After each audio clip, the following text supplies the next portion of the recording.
এই সোনার পানিটা গোসল করামু আর দুধ দিয়ে গোসল করামু। পানিটা কি যাই হোক এটা আপনার আবার নেগেটিভলি নিয়ে হ্যাঁ, সোনার পানি আর এই যে দুধ। এটা দুধ খাবি নাকি একটু মাথায়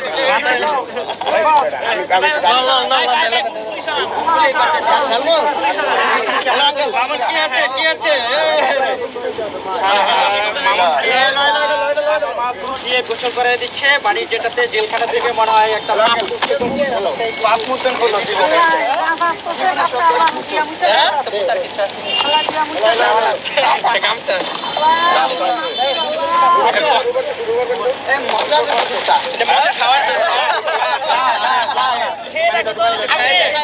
এখন দেখতেছি আবার পানি দিচ্ছে এটা কোন কিসের পানি সোনার উপর পানি পাপ মোচন করছে যে আপনারা যাকে এতদিন প্রিন্স মামুন যাকে দেখতেন তাকে কিন্তু আজকে নতুন আর প্রিন্স মামুনের জন্ম হলো মনে হচ্ছে নাকি হ্যাঁ নাকি ওইটা আবার নেগেটিভ আমার বাবা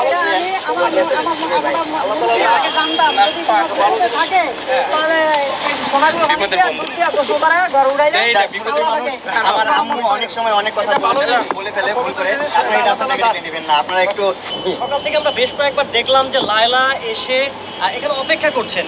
তো এরকম যদি কোনো পরিস্থিতির সৃষ্টি হয় বা ভালোবাসার টানে তার কাছে ফিরে যাওয়ার কি কোনো সম্ভাবনা আছে কিনা? এই প্রসঙ্গ নিয়ে এখন আমি আর কথা বলতে চাচ্ছি না ভাইয়া না দেখলাম